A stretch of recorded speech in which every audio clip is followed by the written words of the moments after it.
Mapagpalang araw sa bawat isa. Ang ating lulutuin po ngayon ay tinawag kong dinengdeng.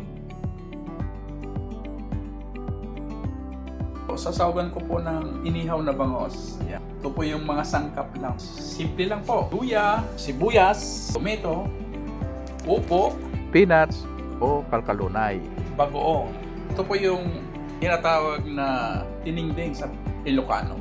Yan, habang nag-iihaw po tayo, prepare po natin yung ating mga lulutuin.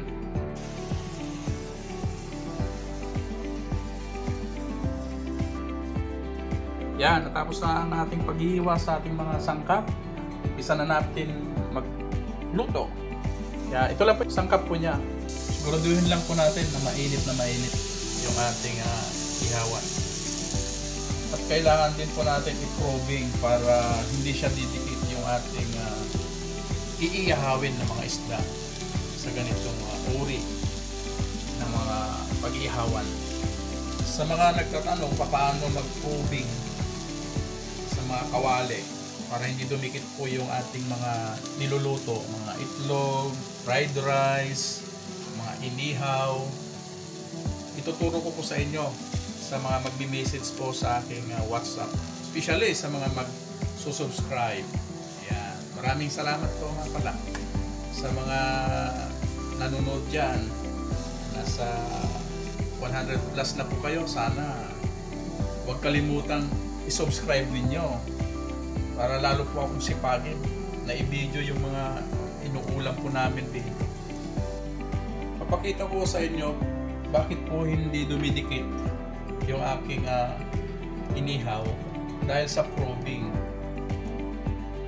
na tinatawag o proseso. Tignan po ninyo. Yan. See? Para kayong nag-ihaw lang po sa uling. Ano? So, sa bundok naman po. Ang kunin lang po natin dito, yung kanyang aroma na siya ay magiging inihaw. Yung lasa. Ganon. Iwas oil. Yan. Babalik ta rin na po natin. Tingnan po natin kung dumikit o hindi. Yan. Yun, no? So yan po yung ating inihaw na bangos. Malinis po sa logo. Yan. Ang pag-iihaw kailangan matyaga ka lang. Tagilid lang po natin. Dito naman po sa likod para mag-balance po siya. Ang hinahabol ko lang po ito pag kung pangsahog yung kanyang aroma at mabango siya sa mga pangsahog at malasa. Lahat ng iniihaw ko pong mga isda, hindi ko po tinatanggal yung kanyang siksik o kaliskis sa Tagalog. Yan. Bibigyan ko po kayo step by step sa pagluluto ng dinengdeng. Kaiba doon sa mga pakbet, kaiba sa mga alam po ninyo. Ito, bibigyan ko po ng idea para masarap. Una, magpakulo muna kayo ng tubig o 350 ml. So yung ating inihaw na bangos, yan lang siya. Yan. Wow. So yung sangkap na ating uunahin, una, bagoong. Sapat na yung 200 grams. Sunod po na sangkap, ito po yung luya. Pagsabay na po natin yung sibuyas at saka kamatis. Sunod po natin po yung inihaw na bangos. At saka takpan. Lutuin mo siya ng around 15 minutes to 20. Ayan. Para yung aroma ng sinahog mong inihaw na bangos lalasa sa sabaw. Yan. Double check po natin ang ating dinengdeng na upo. Yan. Paano mo malalaman na pwede mo nang isunod yung upo? Tiniris mong ganito yung tomato o kamatis, pwede mo nang ilagay. Pango! Sa pagluluto, gamitin mo din po yung 5 senses mo, ano? Tulad ng pag-amoy, panlasa. So, hindi apurahan ang pagluluto. Yan po yung sign na pwede na po natin ilagay yung ating upo. Yan, sa kanya side lang. Pangalawang bukas po natin. Paano malalaman na luto na po siya o pwede na isunod yung spinach? Malalaman mo pag pwede mo na isunod to kapag nagiging transparent na po yung kanyang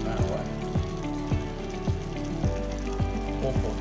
Pan lang po natin, 5 minutes, tapos na. Ayan, luto na po.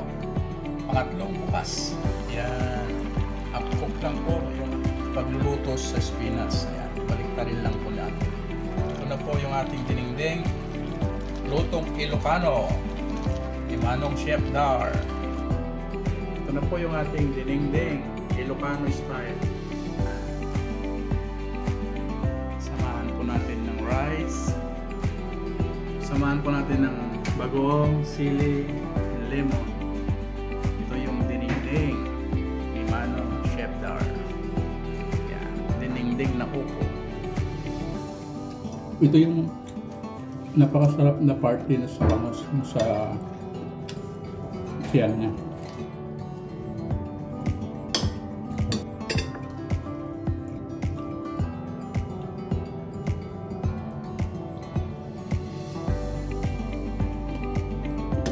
Ito yung tanghalian ko na. Sarap yung inihaw pag may bagoong at saka sili. Kasi makasama mo ng kalamansi, kaya limon.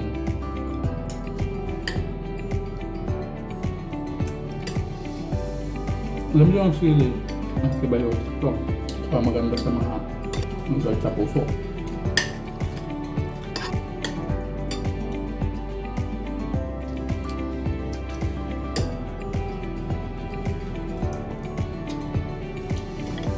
Ganito ang kain ng Ilocano.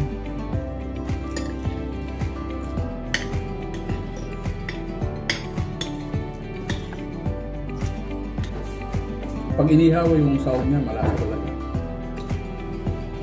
Maraming salamat sa inyong pag-like, share, and subscribe. God bless.